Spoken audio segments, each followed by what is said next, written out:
अस्सलाम वालेकुम व्यूअर्स, कैसे हैं आप सब। आई होप आप सब ठीक होंगे। आई एम इरफान खान और आज हमने डिस्कस करना है जी चैप्टर नंबर 3 के एक्सरसाइज के शॉर्ट क्वेश्चंस और लॉन्ग क्वेश्चन को with PDF solution. So start करते हैं जी। बिस्मिल्लाहिर्रहमानिर्रहीम। पहला क्वेश्चन है what are the main function of cell membrane. Cell membrane के मेन फंक्शन क्या है। इसके मेन फंक्शन ये है कि ये सिलेक्टिवली परमिएबल है, ठीक है। फ्यू मालिक्यूल को अलाउ करती है कि वो इसमें से गुजर जाएं, वाइल मैनी अदर को ब्लॉक कर देती है। उसके बाद दूसरा क्वेश्चन है what key role does the Golgi apparatus play in the eukaryotic cell. Eukaryotic cell में गोल्जी अपरेटस क्या रोल प्ले करता है। इसमें यहाँ इसका आंसर है जी it modifies the molecules coming from the rough endoplasmic reticulum और उनको पैक कर देना into small membrane bound sacs, इनको गोल्जी वेसिकल्स बोलते हैं, ठीक है। फिर उन सैक्स को या तो सेल के अंदर रखा जाता है या ट्रांसपोर्ट कर दिया जाता है to exterior in the form of secretions. अगला है how do lysosomes contribute to the cell's functioning. के सेल्स फंक्शनिंग को लाइसोसोम जो है वो कैसे कंट्रीब्यूट करता है सेल फंक्शनिंग में। तो इसका राइट आंसर है कि लाइसोसोम सबसे पहले फ्यूज करता है फूड वैक्यूल के साथ और उसके डाइजेस्टिव एंजाइम जो है वो फूड को ब्रेक डाउन कर देते हैं जो कि इस वैक्यूल के अंदर प्रेजेंट होती है। Lysosome also have enzyme for breaking the cellular waste. They also engulf the damage organelles और उनको भी ब्रेक कर देता है। Lysosome can store the certain molecules for later use. अगला क्वेश्चन है which organelle detoxify the harmful substances and break down the lipids. कौन सी ऑर्गेनेली है जो कि डिटॉक्सिफाई करती है हार्मफुल सब्सटेंसेस को और लिपिड्स को भी ब्रेक डाउन करती है। तो इसका राइट आंसर है स्मूथ एंडोप्लाज्मिक रेटिकुलम जो है वो हार्मफुल सब्सटेंसेस को डिटॉक्सिफाई भी करती है और लिपिड्स को ब्रेक डाउन भी करती है। उसके बाद नेक्स्ट है what is smooth endoplasmic reticulum responsible for. कि स्मूथ एंडोप्लाज्मिक रेटिकुलम किसके लिए रिस्पांसिबल है। Smooth endoplasmic reticulum is involved in lipid metabolism. इसके अलावा transport material from one part of cell to the other. इसके अलावा डिटॉक्सिफाई करता है हार्मफुल सब्सटेंसेस को। उसके बाद अगला है how do the vacuoles in plant cell differ from vacuole in animal cell. ठीक है कि जो वैक्यूल प्लांट सेल में प्रेजेंट है वो कैसे डिफर करते हैं उन वैक्यूल से जो कि एनिमल सेल के अंदर प्रेजेंट है। तो इसका आंसर है कि जो एनिमल सेल्स होते हैं उनके पास स्मॉल वैक्यूल्स प्रेजेंट है, टेम्परेरी स्मॉल वैक्यूल्स, ठीक है। इनके अंदर वाटर और फूड सब्सटेंसेस होते हैं। लेकिन जो मैच्योर प्लांट सेल्स है उनके पास एक सिंगल लार्ज सेंट्रल वैक्यूल होता है और ये कैसे बनता है fusion of many small vacuoles. Next अगला question what could happen if lysosomal enzyme stop working properly. कि अगर लाइसोसोमल एंजाइम्स जो हैं वो अपनी वर्किंग को स्टॉप कर दें तो फिर क्या हो सकता है। तो if lysosomal enzyme stop working, अगर वो अपनी वर्किंग को स्टॉप कर देते हैं तो वेस्ट मटेरियल या हार्मफुल सब्सटेंसेस जो है वो अकोमोलेट हो जाएंगी सेल के अंदर leading to this cell damage. और ये क्वेश्चन बेसिकली एनालिटिकल और कंसेप्चुअल बेस है। आगे है why are the cristae important for cellular respiration. ठीक, जो माइटोकॉन्ड्रिया के अंदर क्रिस्टी प्रेजेंट है वो क्यों सेलुलर रेस्पिरेशन के लिए इंपॉर्टेंट है। They increase the surface area of inner mitochondrial membrane for respiration. ठीक है, बेसिकली क्रिस्टी जो है वो सरफेस एरिया को बढ़ा देती है ऑफ इनर माइटोकॉन्ड्रियल मेम्ब्रेन के, तो इस वजह से ये सेलुलर रेस्पिरेशन के लिए इंपॉर्टेंट है। ये भी एनालिटिकल और कंसेप्चुअल बेस है। How are the chromatin and chromosome related. अब क्रोमेटिन और क्रोमोसोम कैसे रिलेट करते हैं। क्रोमेटिन न्यूक्लियोप्लाज्म के अंदर फाइन थ्रेड लाइक मटेरियल होता है जिसको क्रोमेटिन बोलते हैं। It is composed of DNA and protein. लेकिन जो क्रोमोसोम है जब सेल स्टार्ट करते हैं डिवाइडिंग तो इसका क्रोमेटिन जो है वो कंडेंस होता है और take the shape of chromosome, ठीक है, और वो क्रोमोसोम की शेप ले लेता है। आगे है which type of cell is responsible for sending nerve signal. कि कौन सी टाइप है सेल की जो कि रिस्पॉन्सिबल है नर्व सिग्नल को सेंड करने के लिए। तो इसमें आंसर इसका न्यूरॉन्स है। Neurons are responsible for sending the nerve signal. What do mesophyll cell do in the plant leaves. ठीक है, मेसोफिल सेल जो है वो प्लांट लीव्स में क्या करते हैं। These are the green cells. ठीक है, ये ग्रीन सेल्स हैं जिनके अंदर क्लोरोप्लास्ट होता है और they are the specialised for photosynthesis. ठीक है, ये स्पेशलाइज्ड हैं फोटोसिंथेसिस के लिए। How would you define a stem cell. ठीक है, आप स्टेम सेल को कैसे डिफाइन कर सकते हैं। द जायगोट, क्योंकि जायगोट से हमने जो है वो पिछले लेक्चर में भी जो है वो देखा था स्टेम सेल्स को, वहाँ पे भी हमने जायगोट की बात की थी कि जायगोट एक अनस्पेशलाइज सेल है लेकिन इसके अंदर एबिलिटी होती है कि ये न्यू सेल बना सकें क्योंकि डिफरेंशिएट होगा आगे स्पेशलाइज सेल्स के अंदर। तो इस तरह के जो अनस्पेशलाइज सेल्स होते हैं जिनके अंदर एबिलिटी होती है कि वो एक वेराइटी ऑफ स्पेशलाइज सेल्स बनाएंगे उनको हम क्या बोलते हैं स्टेम सेल्स। आगे next name the chemical compounds. Chemical compounds के नेम लिखने हैं जो कि सेल मेम्ब्रेन को बनाते हैं, फंगल सेल वॉल को बनाते हैं, बैक्टीरियल सेल वॉल को, प्लांट सेल वॉल को, राइबोसोम्स को और क्रोमोसोम्स को। तो ये इसका आंसर है। सेल मेम्ब्रेन है उसके अंदर जो है वो प्रोटीन एंड लिपिड्स प्रेजेंट हैं। फंगल सेल वॉल जो है वो काइटिन से मिलकर बनती है, प्लांट सेल वॉल सेलुलोज से, बैक्टीरियल की पेप्टाइडोग्लाइकन से, राइबोसोम जो है वो राइबोसोमल आरएनए और प्रोटीन से, क्रोमोसोम डीएनए एंड प्रोटीन से। आगे है label the parts of the structure.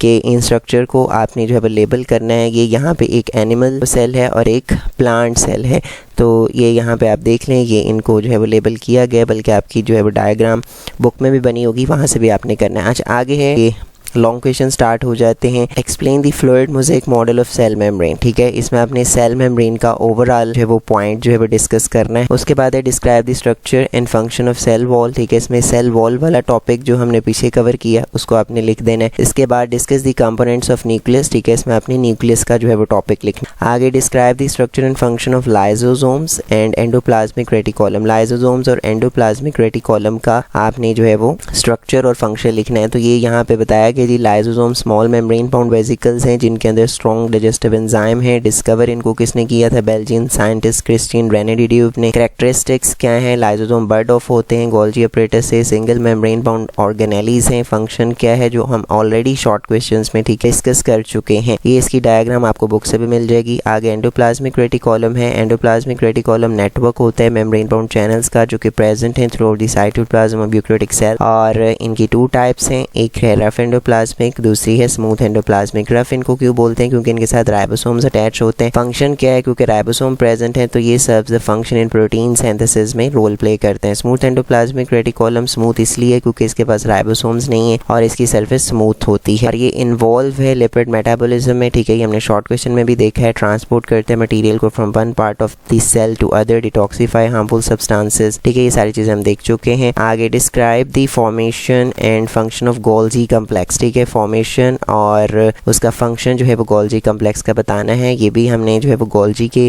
जो है टॉपिक में देखा था, तो आप वहाँ से भी कर सकते हैं। आगे है describe the structure and function of chloroplast, ठीक है, स्ट्रक्चर और फंक्शन आपने क्लोरोप्लास्ट का बताना है। यहाँ पे लिखा हुआ है ये ग्रीन प्लास्टिड्स हैं जो कि present in the cells of green parts of the plants and energy they are photosynthetic pigments, ठीक है, इनके अंदर जो है वो फोटोसिंथेटिक पिगमेंट होता है जिसको ग्रीन पिगमेंट बोलते हैं। क्लोरोफिल फंक्शन क्या है? They carry out the photosynthesis with the help of their photosynthetic pigment, they capture the light energy और उसको कन्वर्ट कर देते हैं केमिकल एनर्जी में इन द फॉर्म ऑफ ग्लूकोज। फिर देन ये इसका जो है वो स्ट्रक्चर बताया गया है। ये हमने क्लोरोप्लास्ट के लेक्चर में जो है वो देखा था कि लाइट माइटोकॉन्ड्रिया क्लोरोप्लास्ट 2 मेम्ब्रेन के अंदर इनक्लोज्ड होता है।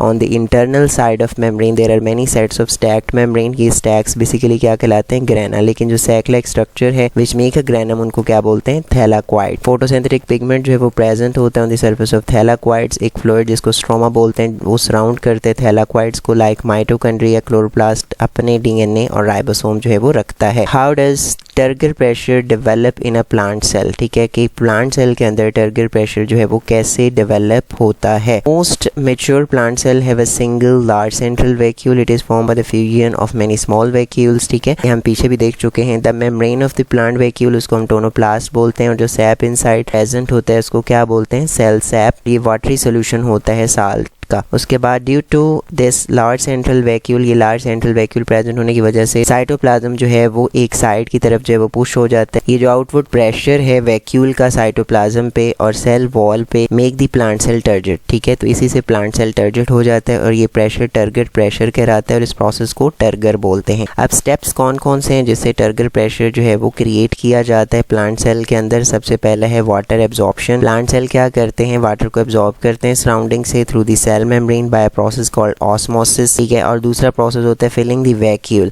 जो अब्जॉर्ब वाटर होता है वो वैक्यूल के अंदर एंटर होता है और उसको फिल अप कर देता है। एक्सपेंडिंग द सेल, अब सेल को एक्सपेंड किया जाएगा, जैसे ही वैक्यूल फिल होगा वाटर के साथ it pushes the cytoplasm outward. इसके बाद सेल मेम्ब्रेन आल्सो जो है वो स्ट्रेच करेगी स्लाइटली, ठीक है, ड्यू टू इंक्रीज्ड वाटर की वजह से। अगला है pressure against the cell wall. Cell membrane जो है वो pushes against the cell wall, ठीक है, सेल मेम्ब्रेन पुशेस करती है अगेंस्ट द सेल वॉल और ये आउटवर्ड पुश जो है क्रिएट करता है टारगेट प्रेशर को। सेल वॉल रेजिस्ट करती है, सेल वॉल क्योंकि टर्जिड है एंड डज नॉट ब्रेक और stretch much and preventing it from bursting. उसके बाद है turgidity. As a result of turgor pressure the plant cell become turgid, ठीक है, टर्गर प्रेशर की वजह से प्लांट सेल जो है टर्जिड हो जाता है। इंपॉर्टेंस क्या है? It helps the plants maintain its shape and keep its leave and stem upright.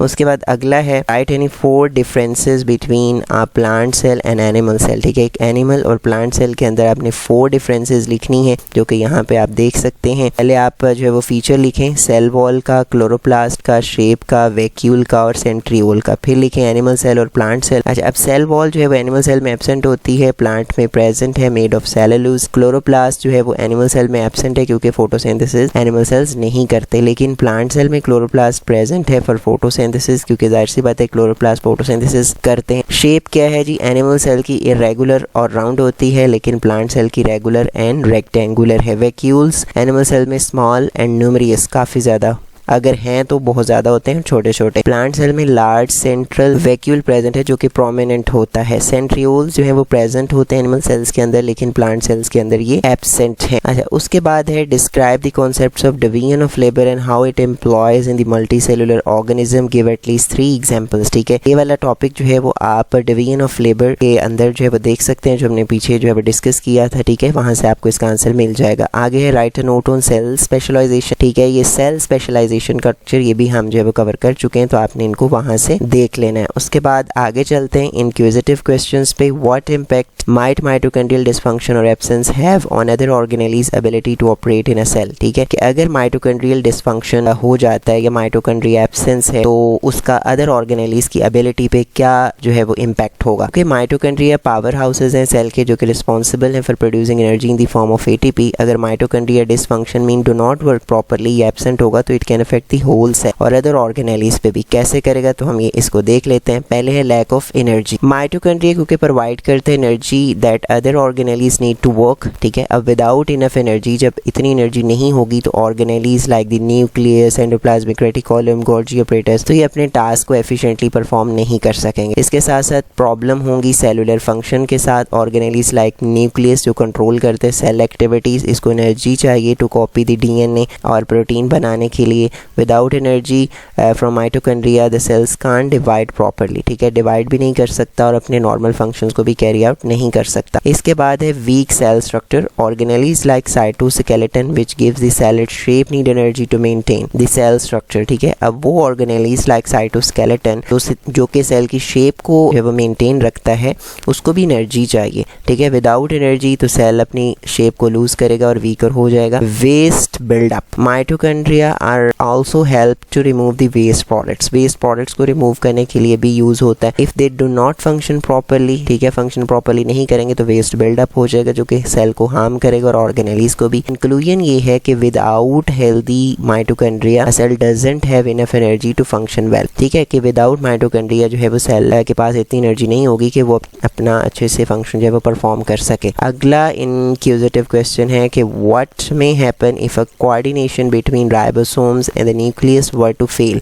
And why is it so important. अगर जो है वो राइबोसोम्स के दरमियान और न्यूक्लियस के दरमियान कोऑर्डिनेशन फेल हो जाए तो क्या होगा और ये क्यों इम्पॉर्टेंट है।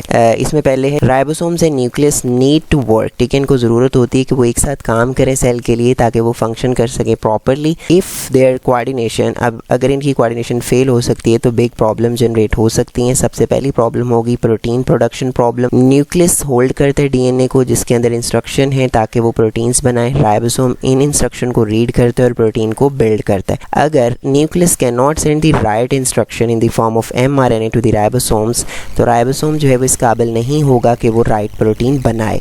उसके बाद अगला होगा कि इनकरेक्ट और missing protein. Without the proper protein, जब एक प्रॉपर प्रोटीन नहीं होगी तो cell can't carry out its function properly, तो सेल अपने फंक्शन जो है वो प्रॉपरली कैरी आउट नहीं कर सकेगा। Proteins are need for almost everything in cell. ठीक है, प्रोटीन नीडेड है ऑलमोस्ट एवरीथिंग के लिए in the cell, like building the cell structure, repairing damage etcetera. उसके बाद है डिसरप्टेड सेल प्रोसेसेस।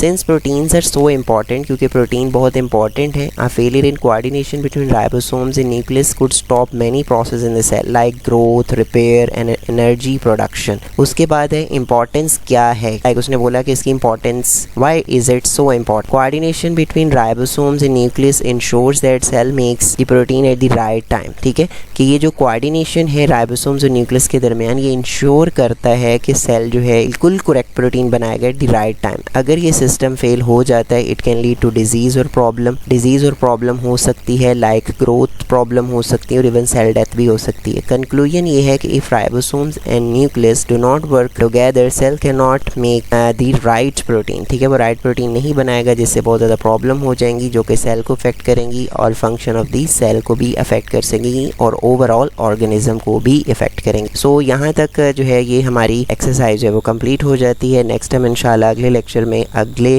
जो है वो चैप्टर को स्टार्ट करेंगे। So thank you so much for watching. अल्लाह हाफिज़।